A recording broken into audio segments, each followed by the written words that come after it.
Welcome to another exciting episode. Thank you for all the views, the support that you've given us over the last couple of weeks. The response has been great, and we ask that you continue supporting this podcast. That way, we are able to share different stories from different perspectives, and it will reach people that we hope that it reaches people that actually need the message. So today, my guest is a very interesting gentleman. Only met him, I think, 4 or 5 times. Yeah. He's interesting. I've heard a lot about his story. And today I just want him to tell me what his story is. Eben, welcome to the podcast. Thank you, Grant. Thank you very much for inviting me. It's an honor. Exciting story. I probably never thought my story has been very exciting, but I suppose in the last few years, it's evolved. Maybe not in the direction that I wanted it to, but, and it's not even probably right to say every cloud is a silver lining, but I suppose with the challenges that the family face, it has opened up other opportunities and made me make fairly important decisions in my life. It's not, as we'll discuss, it's not exactly where I'd want to be, but I think you make of it what you can. You make the best of a very bad situation. Maybe before we go into the story, who is Eben? Because I know at some point in your life you're in Zambia, so I want to know that bit. Yes. What are you doing in Zambia? Why did you leave and come to this cold country? Come back? Well, I was only in Zambia for 2 weeks. As part of a school project. So I suppose to go back, my profession is a teacher. I was a teacher in England for 7 years. I did my degree in England. Came back to Ireland and I was teaching in a boys' school in Dublin for the last 26 years. And with the challenges, with the stresses in my life, I made a decision to stop teaching. But I did love teaching. My subjects were biology and physical education, and I was a pastoral head, a year head. And an opportunity arose in 2016, I'm nearly sure, to bring my group, the group that I led, to Zambia, to work with Habitat for Humanity, to work with a village in Zambia, to help. We were laborers, to help the village community to build houses. So I will always reflect on that project as probably one of the best things I've ever done in my life because of the results. It was such a positive experience for the boys, staff. The staff I've went with were lifelong friends now because when you experience something like as intense as that and you're really all working together until you're fit to drop, you really form a very strong bond. So actually, I'm going to the wedding of one of the teachers weekend after next. No matter what happens, very few of those teachers are still in the school, but we're still very, very close. So it was a fantastic experience. Everything, was a fairly normal life in terms of a teacher's life. And I met a French woman in England. She was a teacher, and we got married before we came back to Ireland, and we decided we'd settle in Ireland. And more or less straight away, we had kids. So we've had 3 boys, and currently Louis is 5. Keelan, the middle boy, is 22, and Oscar's the youngest, and he's 20. They're big boys. Big boys, adults. Yeah.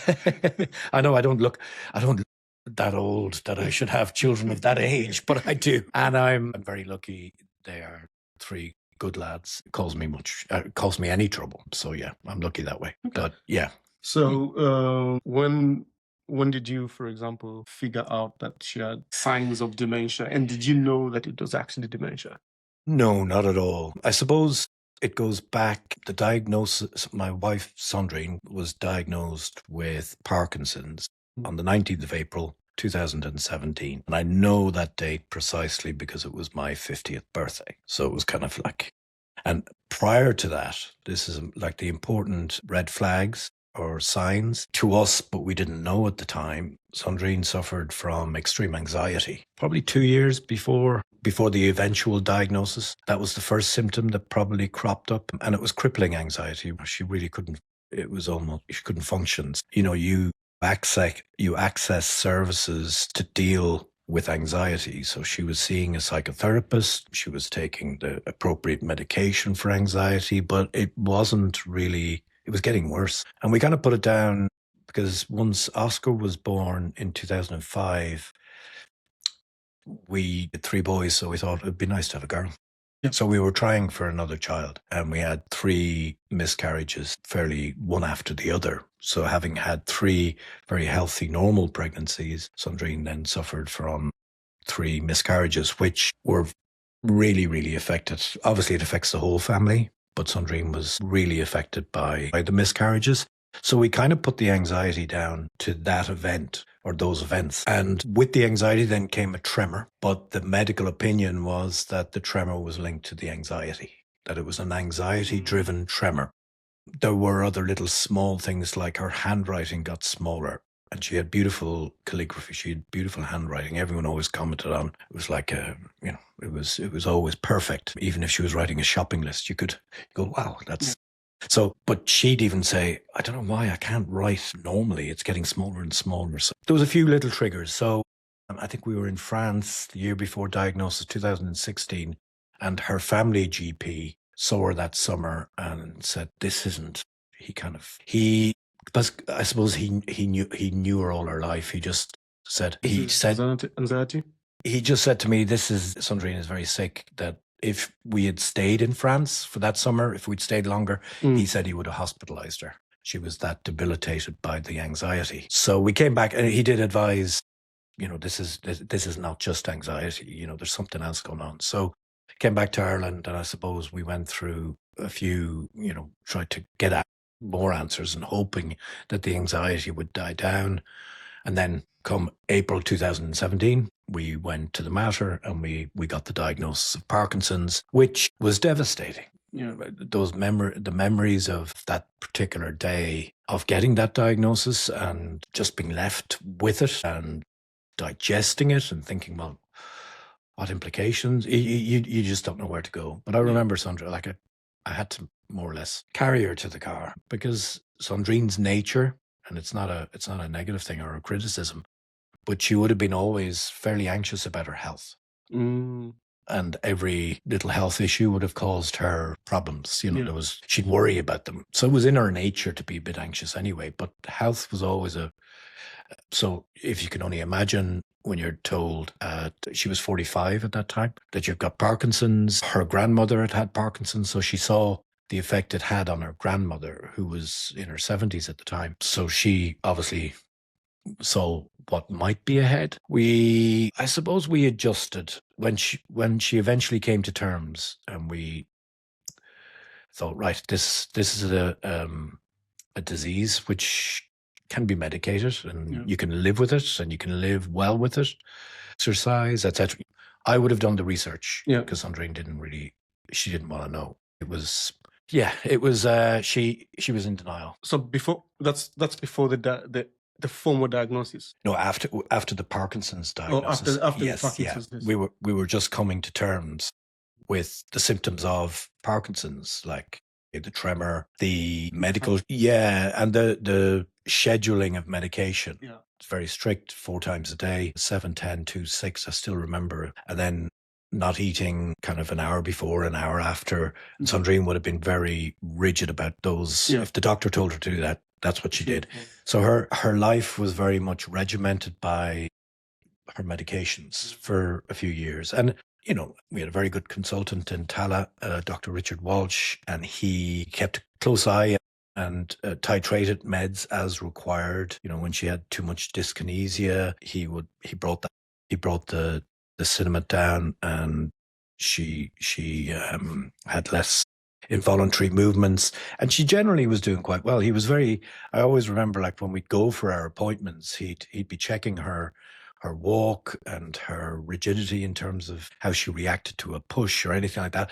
And he'd say, God, you'd hardly know that you actually have Parkinson's. He was pleased at the way the medications had calmed her physical symptoms, and the anxiety also got better with the medication. So it then all started to make sense, the anxiety and all the other symptoms, and the fact that it reacted to being medicated. And Sandrine, I did the research I needed to know. Sandrine didn't really. But as we said, exercise was something that we knew would be very beneficial for the symptoms of Parkinson's. So she started to do yoga, which she loved, and it really became something that she, thrived at. She really loved it and wanted to get better at. But increasingly, as we moved from 2017 closer towards COVID, which was 2019, 2020, I think we had our first lockdown in March 2020.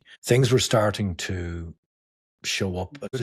Well, there was different symptoms that were not physical necessarily, because we thought, well, we have a good handle on that with the medication, but she was just starting to cognitively decline a bit in terms of her organizational skills, executive functioning, basically, that just seemed to take a lot longer to do. Like Sandrine was a fantastic, or is a fantastic manager of the house.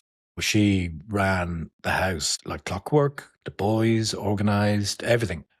And it just started, and you were wondering if you were imagining it yourself, that the dinner was taking much longer to prepare, washing machines, the normal day-to-day chores were taking a lot longer. But you kind of just said, oh, it's just probably the Parkinson's, the physical aspect of it.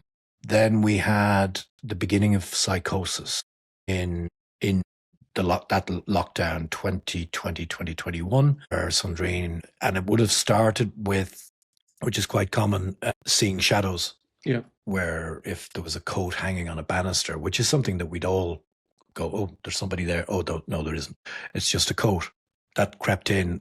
But then there was small animals running through the kitchen, small children, and it was all fairly benign, nothing but like, obviously we were thinking, what the hell, like, what is this? Because we, as a family, we wouldn't have known that Parkinson's could develop into something, so quickly anyway, into a form of dementia. So then those hallucinations became a bit more troubling. They were, she thought there was a man in the shower, ones that caused her fear and panic, and so we were thinking, we've got to get a handle on this. Now, in the meantime, we were having our regular visits with the neurologist, and he was starting to suspect that there was something else going on. So we had a neuropsychology test organized, but even at that stage, we had to do it it was too much for Sandrine. She couldn't focus for that length of time, and she was just really struggling. And I suppose the delusional aspect was that she could not see that, or she couldn't admit to herself that there was a problem here. It's far too scary to think. I'm trying to imagine what was going on in her mind, listening that this is what's going on, and what you're seeing is not real. What you're hearing is not real. And I'm just trying to figure out, this is a person that has terrible anxieties when they hear that there's something going on with their health, and now they're having all these hallucinations, and you don't know that you're actually having hallucinations. Yeah. So I'm just trying to figure out what it was like in our head. Were there like moments of clarity when maybe you discuss this? Well, one of the things, like, now that I'm very much of the opinion that education and learning about the disease is important for the care partner and the person who's suffering, that knowledge gives you power. But that's difficult when you're in the middle of a storm like she was. And one of the symptoms, which I only found out later, is a thing called anosognosia, which means a complete denial of the symptoms and that there's any problem. And the problem was us, that we were the problem, the boys and myself were the problem. And that caused, not to paint a rosy picture, but it wasn't a house of conflict. It was never really a house that we would have had major rows. And all of a sudden there was major rows going on. Yeah. It's always, in hindsight, when I look back at it, it's obviously a regret. Why didn't I deal with that situation better? Well, I didn't deal with the situation better because I didn't know. You didn't know what was going on, so... But I'm giving advice, now that we're in this situation, and I'm trying to advocate for Lewy. I'm advising people on how you should approach certain situations, but I didn't do it myself. Yeah. It's understandable, but that's where now the advocacy part is education and knowledge. But we didn't understand that that jump from Parkinson's to Parkinson's disease dementia or Lewy Body Dementia. So did you have like any other support networks apart from like the neurologist that was suspecting that there was, or maybe? I even said it, I was in a support group yesterday. I said, look, I would consider that Sandrine's treatment from her diagnosis, the diagnosis maybe was a little bit harsh, but in general, her care pathway was gold standard. She, I think because of her age, young family, and just the circumstances, we were able to access a lot of the support networks fairly quickly. The other issue, I suppose, is we were somewhat isolated because Sandrine's family live in France. So I didn't really have that side of the family to support. You know, normally they'd be living down the road or, you know, you'd have people in and out. And I'm originally from Wexford, so my parents are down there and they're of an age, so they needed support. And yeah, it was, and you know, you're trying to hold down a job. And it was stressful. And that was lockdown time. So I was teaching online, which was, you know, a new experience and tough enough. Yeah, everyone was learning new. I mean, we didn't need anything else to add to the stress. But yeah, it was a particularly difficult time. I'm trying to remember 2022. If we said that the first cognitive fluctuations started in 2020, they declined quite rapidly. So by 2022, and we were still in that COVID situation, Professor Walsh then transferred her care, or partially transferred her care, to telepsychiatric community services because he thought that an antipsychotic would calm the psychosis, the hallucinations and the delusions. And she was put on clozapine, which is a highly regulated psychotic medication, and it needed to be, you need weekly blood tests, and it has to be really titrated and the levels brought up very slowly. So I do remember the psychiatric nurses coming to the house during Christmas, that first Christmas, probably 2021, to bring her to start the clozapine. And it did, and she's still on it. You know, they had to work from, I think it was 2 milligrams and up to 100, but very, very gradually. That meant she was now under the care of the psychiatric services and neurology services in Tallaght. So again, fantastic support and cooperation between the two branches. You know, we had OT, the occupational health came around, they fitted the house with what was necessary to make the house safer for Sandrine. Probably the next really challenging symptom which came on, and it's not something that people know an awful lot about, is the autonomic issues around Lewy body dementia. So that kind of, you know, internal regulation, automatic regulation of the internal environment goes haywire gradually. And the main problem with Sandrine was she would suffer from a sudden drop in blood pressure quite regularly. Orthostatic hypotension, which you'd say, well, that's just get up slowly or just, but she could be doing something and just drop to the floor. So she was having falls, which, you know, older people who have dementia, one of the most dangerous things for them is falls. That can lead to a sudden decline. So Sandrine was actually suffering a lot from these sudden drops. So I brought her to, we managed to get to France in the summer of 2022. That's the last time she got home. And we spent, I think we were only there for 2 weeks, but she spent, we had a few visits to A&E because of the drops in blood pressure. And we actually missed our flights home because she was in hospital. And eventually we just said, we have to get home, took her in a wheelchair and fingers crossed. Lots of prayers. We got her home. We got her home. And that was the summer of 2022. By Christmas 2022, she was admitted to Bloomfield Hospital, which is a psychiatric hospital in North Farnham, where she still is. So she gets 24/7 and the clock care. Lucky again that it's a 5-minute drive from the house, so you can walk up to the hospital. She's very well cared for there, but it is a disease that progresses. She's at this stage every day I can see, or every few weeks, you can see a deterioration. And she would be at the end stage at this stage, where another thing with Lewy is that the person maintains an awareness, unlike Alzheimer's. So it's not really a memory disease. She is quite aware. So she knows me, and the boys come in and they introduce themselves. But She knows them, but she's now at a situation where she can't really communicate coherently. So it's just being present at the moment, holding her hand, watching a bit of TV. I have to be careful with music because music stimulates emotions. Sometimes she can enjoy it and the next minute tears. And you don't want her to be in that situation. She needs full care. Within the first few weeks of being in the hospital, she fell autonomic, her blood pressure dropped and she broke her leg. And she hasn't been out of a wheelchair since. She's in the wheelchair. So how often do you visit her? I visit her every day. Oh. Yeah.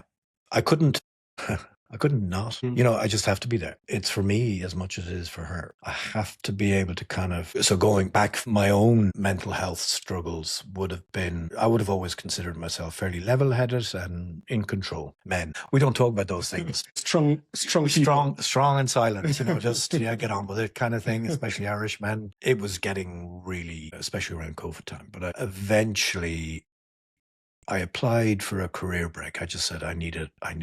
I couldn't do, teaching is a very emotional, you invest, you go in every day and if you're not giving your best, like a lot of jobs, but in teaching, it actually eats at you more. It causes you more problems and more stress if you're not doing the job properly. You want to go in every day and like these kids need to get 20 points for their leaving cert. There is also a school that was quite an academic school. There's no point in me coming in and saying this week I'm too tired and I'm drained. So it was kind of like a vicious circle that me not being able to do my job properly was causing me more stress. So I applied for a career break and it wasn't given to me.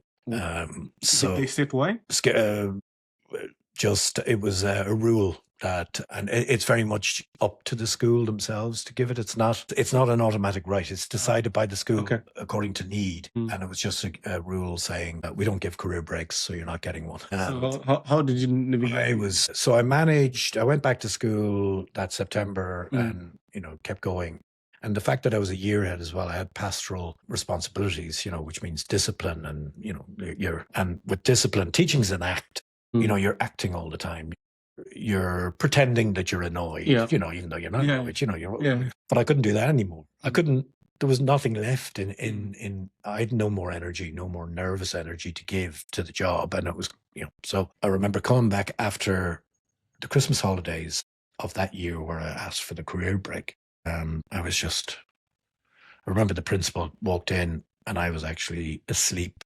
My head was down, asleep on the desk before the day even started. And I said, look, I'm gone. I'm spent here. And I was just, it was a kind of an alarm call. You need to take some time. So I stepped back and got some help. The doctor noticed it immediately. It was a nervous breakdown or I was burnt out. Symptoms were quite obvious. I went to a psychotherapist and I've got the right medications. As I said at the very beginning, sometimes you have to make these decisions. They're big decisions very in your life and difficult decisions. And you go, but how am I going to survive? But I remember the therapist did say to me, never make a decision based on fear. What are you afraid of? Well, I'm not going to be able to provide for the family or I'm not. And I was like, you will, things, you will adjust. Because it's normal. You get to 50 odd and all you've ever done is teach for 33 years. So you're defined by your job. Suddenly you make a decision, right, I'm stopping. But no regrets. Afterwards, did you sort of get a different job? Yeah. So I did. How did you basically manage to continue to sustain yourself till that? You went back to teaching? No. Basically that year, I was signed off sick for the year. And then I reapplied for the career break. Okay. And I was given it on medical grounds, kind of like, well, there's no point in you coming back when you're not fully recovered. So I got a year of a career break. And during that year, I started to feel, I think I've said it, that I was able to compartmentalize much better my life, my head, my brain, that I had space where everything was jumbled up, where caring for Sandrine, running the house, doing the job, everything else, my folks, my rest of my family, everything was just jumbled up in my head. And that just, you just fuse, you burn out. Once I was able to step back, I was able to then go, well, I was able to say, right, what are my roles here? I'm a dad, right? That's that aspect. I'm a carer, care partner. I'm looking after my wife. And there's this bit of empty space, which was allowing me maybe to recover and find my feet again and take stock and think, okay, so I'm not going to be a teacher. I'm not going to do the next 10 years in a classroom. So what can I do? And that takes time. Am I recovered now? I probably, I feel in a much better place. And getting involved in this advocacy has really given me a new purpose, re-energized me. That if you'd asked me 5 years ago, could I ever foresee myself sitting in this seat talking to you, a lovely gentleman from Zambia? It's like full circle. I could never have seen it, I was going to teach till I was 60, 65 and that's it, and Sandrine was going to be looking after the kids and the home and everything was, suddenly life has a way of turning turning things upside down. Yeah, you just have to take a step back. So I'll take you back a bit. Yeah. So the struggles that you had being a care partner for your wife, a dad, and a provider for the house, and you're going through all this work crisis, going back and forth with people that don't understand the situation that you're in. And it gets me thinking now is, why is it that we don't have more men as care partners, right? Because once being a care partner is very involving, and even if you can juggle a job and caregiving, still a lot. There are chances of getting burnt out. So my first question is, did you get support, let's say, from your male peers in during that type of situation? It is. I'd have to say that it's true. I haven't really reflected on it much, but I don't come across that many male care partners really in the advocacy world. So it is an unusual. Yeah, because it's an unusual situation. But Sandrine's condition is unusual. For her to have her disease at such a young age, leaving the family in this particular situation, that is kind of unique. And something I didn't add was that Professor Walsh had a hunch that there was a problem, that this was not a normal case of Lewy Body Dementia. So he asked for her to take a genetic test. So she got the genetic test. We got the results back, and it did show that she had this GBA mutation. So a single heterozygous mutation, which would normally... Oh, you're a scientist now.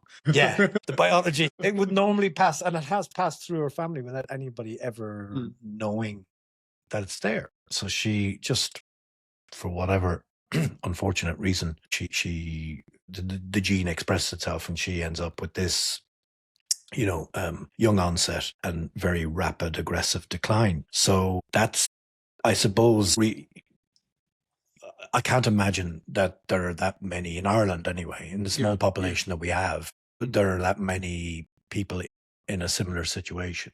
And it's true that we have a support group on Thursday nights, and I am the only male care partner in the group now. And there's very few in the whole Facebook advocacy group as well. It does always seem to be the female. We do have one male participant who has Lewy body, but it's true, care partners, they're few and far between. So do you think being a care partner can sometimes feel emasculating? No, I'm happy with my role. It's, as I've said at the very beginning, it's not the role that I foresaw but it's just something natural within me. It has to be done. Yeah. You can't step away. You can't run away from it. Sandrine is up there. Her condition is deteriorating every day, every week. Sometimes I think, sometimes I put myself into her position and I'm thinking, I know she'd be there for me. Yeah. So it's not a question of, is this kind of role that a male should be doing or a female should be doing? It's just, it's a personal choice that there is no other option. I'm not leaving her on her own up there. And I think it's important. It's not something that I have decided I need to do this and I'll just keep doing it because that's my role as a husband. So because when I look at this, I think this is just my thought process. The reason we have a lot of female caregivers is, I think, mostly because women are always caregiving, even from childhood, right? I remember my sister taking care of me, supporting me throughout, so it almost comes as natural. Yeah. Right. But if it happens, let's say you're an adult, a husband, you're providing for your home, you have to stop working, and if all you've attached to your identity is you being a provider for your home, then to some extent it can feel, since you're no longer providing and all you're doing is taking care of your wife, I'm just trying to wonder if maybe some men actually end up feeling like maybe they're not. Yeah, it may not be for everyone. Yeah, but definitely. I think my role now, I am providing. Okay, it may not be financial, and I'm operating on a tighter budget. Yeah.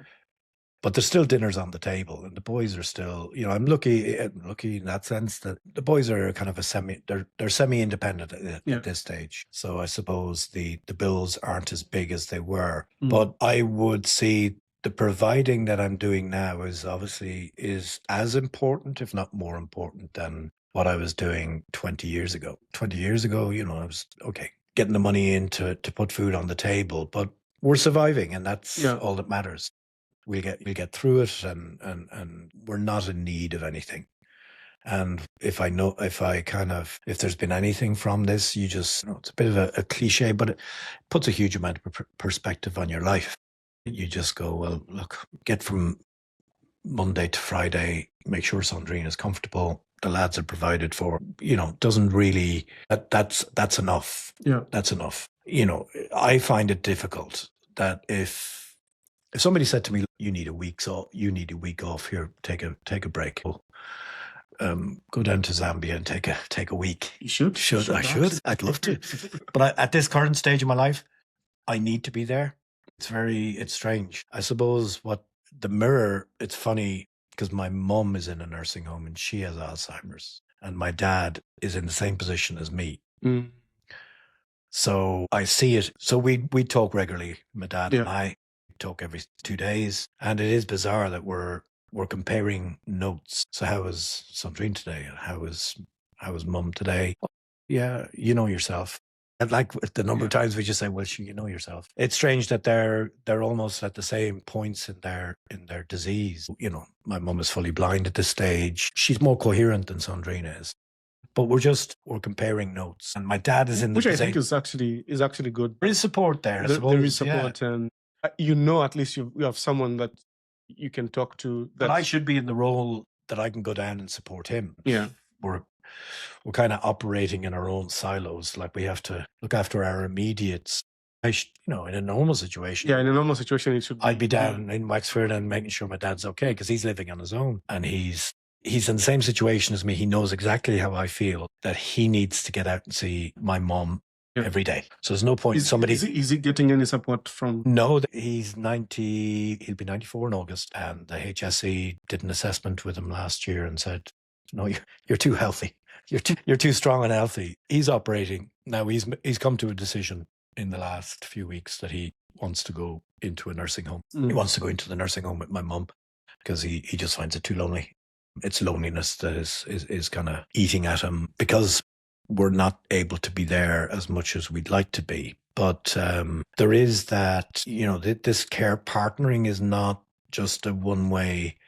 That's why, I'm not a carer, or the word care. Care kind of says that it's a one way. It's unidirectional, that I'm just giving care to Sandrine. But what I'm getting back from Sandrine may not, but even her holding. Like, there's times that she sparks. There's times that it can just be a little smile, or it can just be a reaction to something on TV. Or I said that sometimes if the boys come up and they use bad language, she'll give them a look. And it can just be the eyes, the side look, that's energizing in itself. You kind of go, wow, she's there. Yeah. And you have to remind yourself sometimes, she's there. I read something recently about being present. for the person. You don't have to, you be there for 2 hours. You don't have to say anything, but just be present. The physical touch. It's something that's come up in our groups too, that you're still married to the person, but it's a kind of, it's an artificial environment where that person that you married is kind of taken away from you. Like by all intents and purposes, she is imprisoned as such. She's in a facility with locked doors, and in order to get in, there's so many locked doors you have to get through, and it's that in itself it can be difficult, just to realize that your married life, your wife she's there, but there's rules and regulations about your visiting and about your access, and we're still a relatively young couple. Yeah.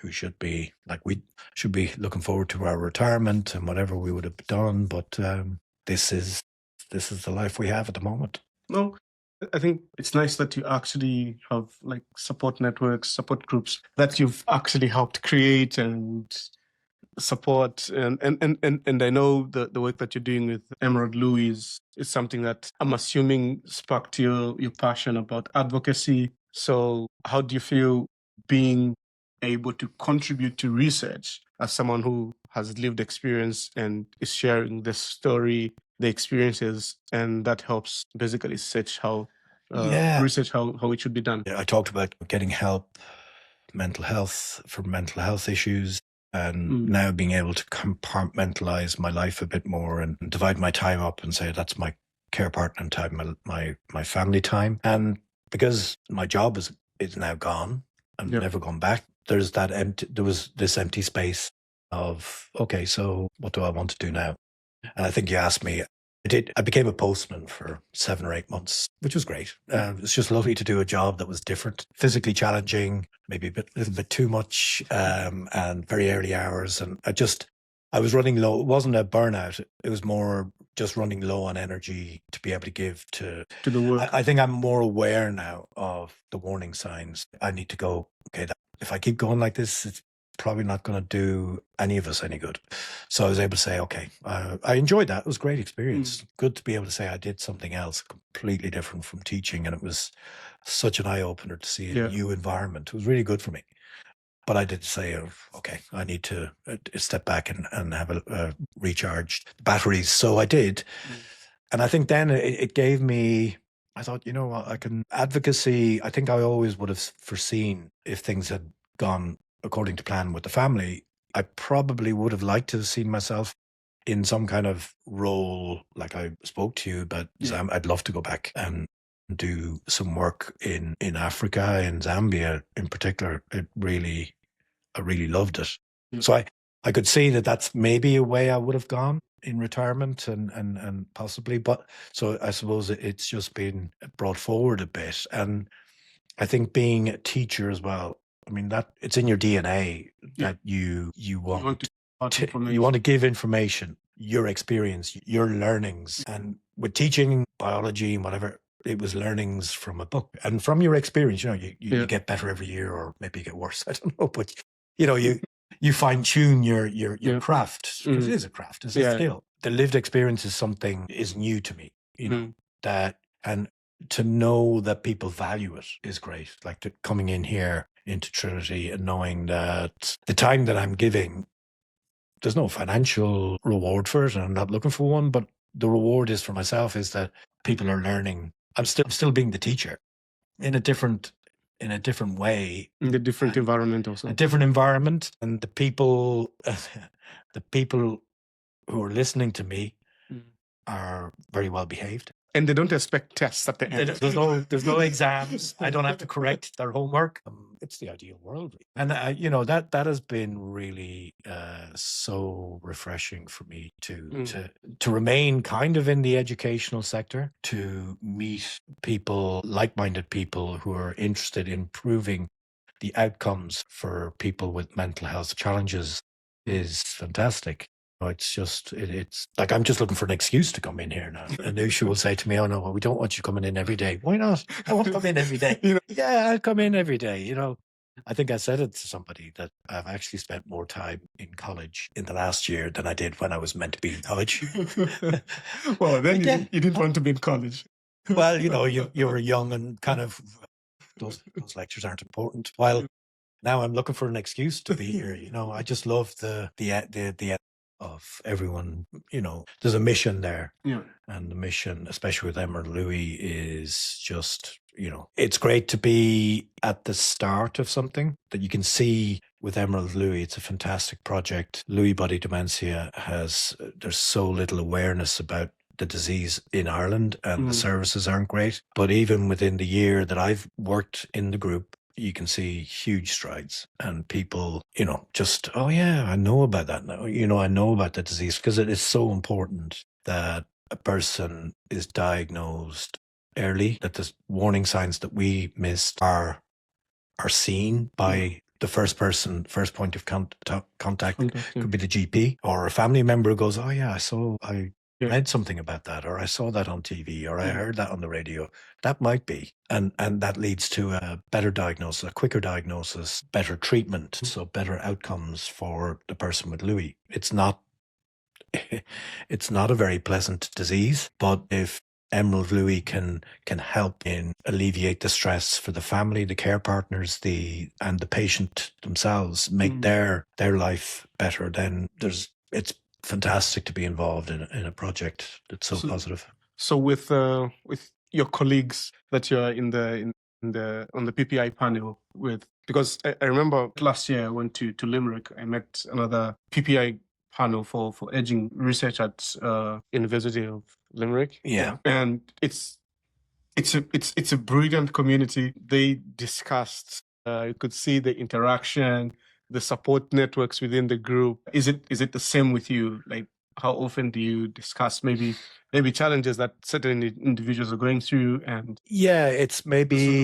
still early days. I've only really the projects that we've been involved in have been quite unique, art-based, expressive arts, which have brought the group together and helped us to bond, because we're all coming from different. And again, it's not an environment that we wanted to be in, but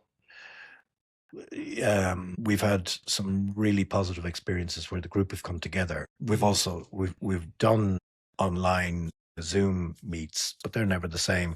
When we've come together for the drama, Keepsake Chronicles, these are immersive experiences that everyone gets a huge amount from. We had the open day. So whatever excuse we can have to get together, we will get together. Nice. Yeah, we're sharing. Unfortunately, the disease is what we have in common. But once you get beyond the disease, you see a person. We have lots of other things that we have in common. And you get to know the person, and you can support them. So I suppose it helped me branch out, thinking we need to have a wider community, because it does tend to be, it's a Trinity-based project, St. James's. So you want to reach out to all of Ireland, because the services aren't the same. It's not an equivalence that you have. The services that people get in Dublin, like I said about Sandrine's, gold standard treatment is not the norm. Maybe down around the country, they wouldn't have the same, because there isn't the same staffing as carers. So that's probably the next part of the PPI, or even it's not officially the aim, but to try and build a community of the Lewy. I've set up a Facebook page called Lewy Community Ireland, which will be a year in April. Nice. And there's 137 members at the moment. So it's growing. That's a big community already. Well, it's growing. Yeah, and that's really important that people are joining, and I wish there was a bit more interaction on it, because it just seems to be, Could you move it to WhatsApp maybe? Well, that's what I need to, I'm of the generation that I'm still learning, and there's new ways of communicating. So I'm just about getting a grasp of Facebook. Instagram is still a bit of a mystery to me, but I know that there are probably other ways. I think the first year that's been successful. So then, what I do is I share reliable sources of information on there, like from LBDA in America. There's some great resources. They're much further down the line in terms of their development, So there's a lot of resources there that are free and that are extremely valuable. So I just share those. And we have a care group meeting every Thursday, Zoom meeting. And I suppose I've probably seen 15 to 20 different faces during the year. People are in and out, Thursdays, people say, oh, if it wasn't Thursday, I'd be able to make it. But Deirdre, who's the vice chairperson, I think, Blue Eye, is saying, look, don't give up. The first few meetings, there's 1 or 2 people or 3 people. But if you keep it there, eventually, people will show. They'll show, and with time. With time, and I think we have helped. I think there are people now tapping into the call who have genuine questions and they get so there is power or energy in that idea, that to know that there are people out there living a similar existence, that you're not, because that would have been our experience, especially during COVID, that we were isolated. What is this? I've never seen this before. Is this normal? But you can go online on Thursday night, 8 o'clock, and go, so-and-so is, my loved one is doing this or doing that. Is that normal? And what did you do when that happened? And you can kind of go, well, that happened, or it didn't happen, or, maybe you should ask your neurologist, or, you just give, be careful that you don't overstep it, but you just give advice, lived experience. We've been through this. This is what, or we haven't been through that. But maybe I'm interested to know, again, knowledge. Maybe you could try and see this person. Exactly. We didn't have that, but I know somebody in the community that did have that experience, and here's their details. Early days, it's a growing community. I'm hoping, the Emerald Louis project has a finite time to it, and I think ultimately it's doing fantastic work, and it's building a base from which I hope the roots will be there, strong enough to build a community in the whole of Ireland that will really, it will take time, but we build on it. It will take time, but I think it's still something that's still going to help elevate the platform for people to support each other. Yeah, it is. The roots are there now, healthy roots, and it will, no more than in England, it's the Lewy Body Society. They would have started from a smaller base, and they've grown. Bigger population. The US, they've fantastic organizations over there, but there's 1 million patients with Lewy body in the US. We're, at the moment, the estimate is 10,000 in Ireland, but that would be if everyone was diagnosed. So I don't know. A lot of people who are delayed diagnosis. Well, they're they're living with their symptoms and they're not too sure what's wrong with them, And I suppose that's the function, and that's the role, or that's the aim of the whole project, is that's where the awareness comes in. So it's as I said, not somewhere where I thought I'd be, but I'm very happy to be in a situation where I can help or relay my lived experience. Nice. Now, let's say, aside from like your support networks, is there what do you love doing that makes Eben feel like Eben? Streaming. I know you're trying to do a marathon. I like being outdoors, being a biology teacher. Nature and except water. I hate water. I don't like getting wet. I'm just not a water baby. I always said that when I retired, I would get myself a dog. Sandrine was not, she wasn't really a dog person, but I said, look, it'll be my gift to myself. I'm going to get a dog for my retirement, and me and the dog will go walking and whatever.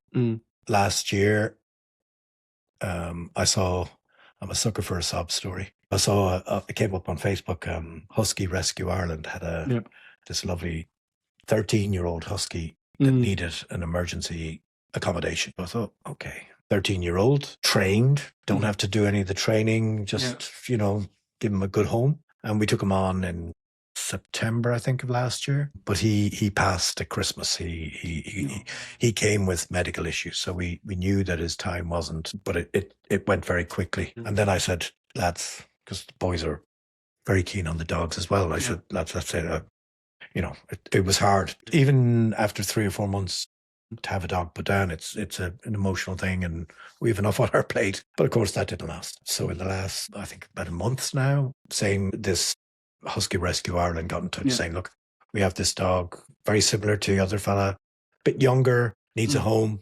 I'm a sucker. 10-year-old husky, Caesar, and huskies are dogs that need a lot of exercise. Yeah. So it suits me. So in terms of my day now revolves around making sure that dog gets good exercise. I'm training for the marathon in October. That's for Parkinson's Ireland.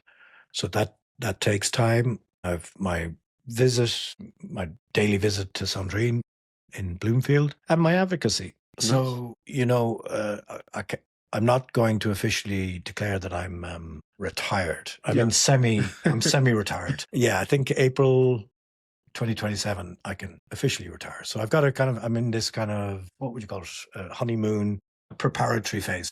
What I like to do, there aren't enough hours in the day when you are exercising your dog and you're trying to exercise yourself and you're care partnering. And of course, Got to do everything. and despite the fact that I've got 3 adult sons, they still need their dinner and they still need clothes washed. And I know people go, surely they could do that themselves. That's my fault. That's my fault.